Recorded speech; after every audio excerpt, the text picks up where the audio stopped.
The Little Mermaid. Man, there's a lot of things with The Little Mermaid. The Little Mermaid has one brought a little I've heard so many men say that Little Mermaid is the reason they started watching porn. Um First, Ariel is believed to be an angel or spiritual beliefs around Archangel Ariel or Angel Ministries, which is a Masonic Jewish organization. She's seen as a guardian of animals' ecosystems. She's challenging the norm, self-discovery, pursuing love, allegory for feeling different. And then it says the mermaid spirit is clear in this movie as a free spirit, untamed being, and healing manifesting. The thing is, I used to really like this movie because it's like, oh, I'm in this world and I don't belong here. I long for more. And as a kid, I remember being like, yeah, I actually do long for more. All of these people are apparently witches, but I didn't know that. And I was like, yeah, I don't like these people, and I really do long to be more with them, what they want to be. So as soon as I saw this movie, I was like, yeah, this is of course me. I love her. She has red hair. I don't know if you guys realize, but a lot of people have lots of attraction to Ariel. There's something demonic in the way she's designed and within the mermaid spirit. The mermaid spirit is demonic. It's always a hyper pretty woman. All it does is latch on and tries to send you to the depths of hell. It's a spirit that is controlling, similar to Jezebel, but it's not the same. And all it wants to do is take advantage. That's all it does. Because I've endured this with at Starbucks. I felt the same spirit, and I feel that same spirit in this movie.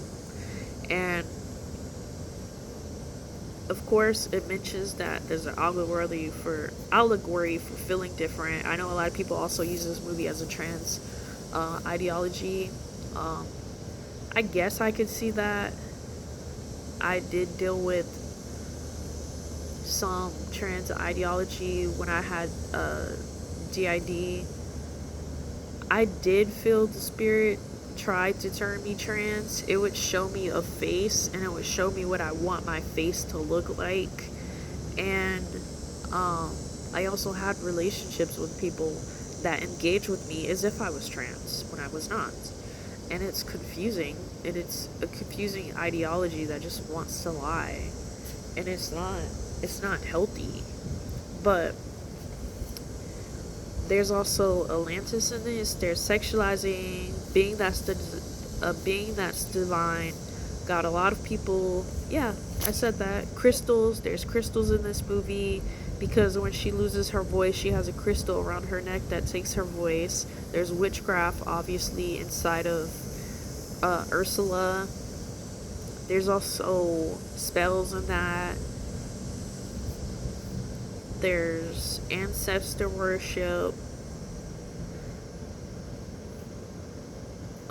There's hubris. They believe that crystals were living conscious, collecting souls of past ancestors, which is, again, in the crystal.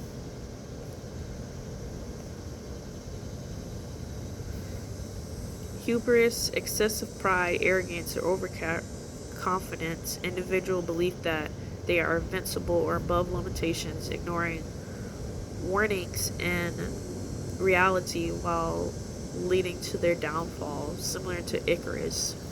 I mean, this movie, she changes her whole life to be with a guy she didn't even know. But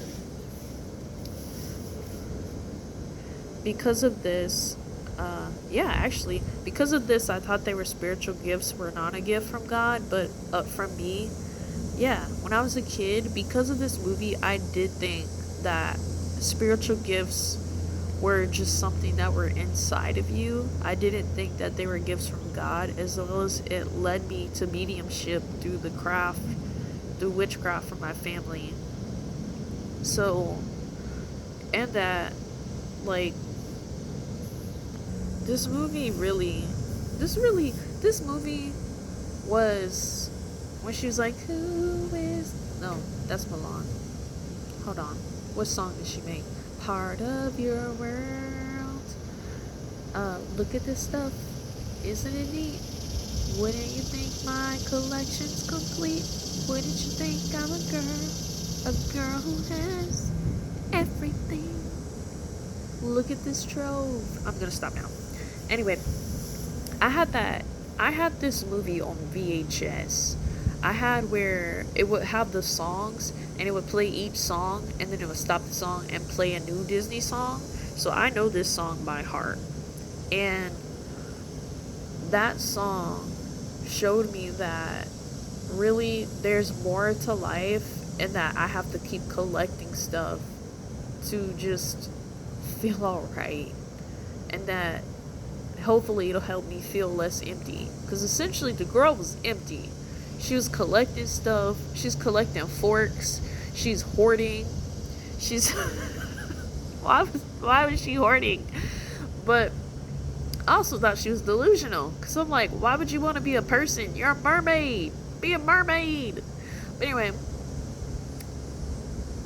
I just felt as if, one, she didn't understand what she had, but she just desired for more all the time. And when she got it, yeah, she got the guy, but do we know anything about Eric? You never hear. Eric didn't talk that much during the whole movie. And all he does is help her fight off Ursula. And then we get what Milan too, where her kid has the same problem. So she has a generational problem now.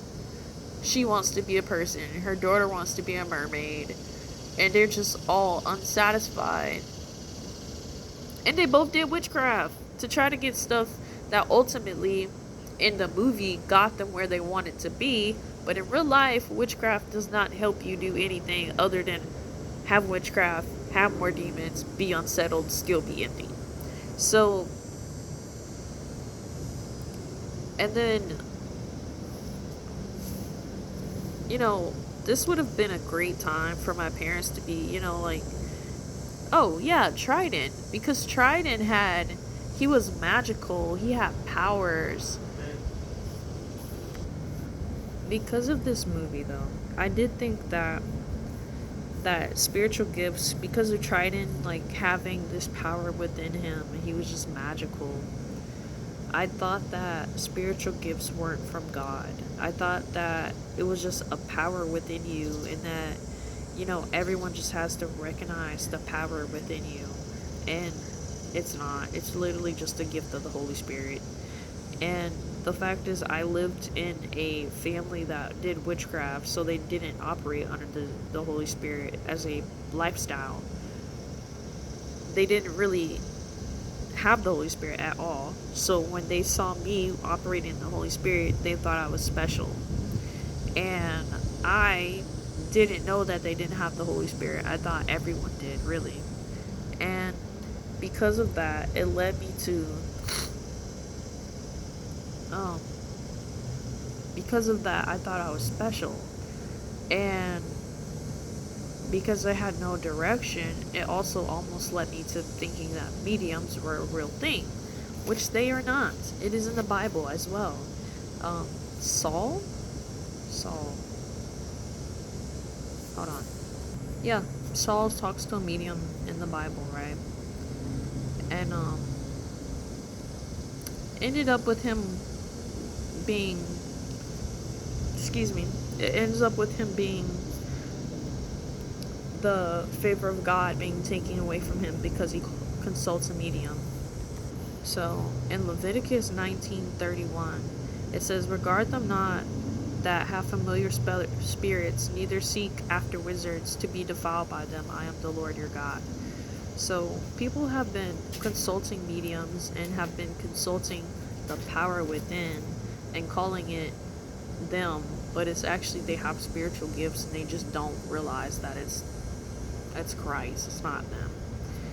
And when you consult with these things and you go to mediums and you go to witches and warlocks and wizards, it's only separating you from Christ and it's not leading you to Christ. People think you can go and you can allow syncretism to be with Christ and not with Christ and have both, or you can read the Bible but you can also read this as well. And it just doesn't work that way. It's either you're with Christ or you're not. And if you're not, then you're not going to get the outcome you think you're going to have. And we don't want that. We want to go to heaven. So this movie really confused me, in one thinking that, you could be the good person and then you can also consult with witches and you'll get whatever you want and it'll all be fine. And mysticism, it really got me into all of that. And it also corrupted a lot of minds. As well as, I don't know if you guys know, but the original covering for um, The Little Mermaid had a lot of phallic symbolism in it. Multiple places in the movie that it got. They had to get new versions of the movie because of the fact that there was so many phallic symbols in this movie. And it wouldn't surprise me if that's why so many kids, especially young men and women, got into pornographic stuff. Anyway, God bless you, God keep you.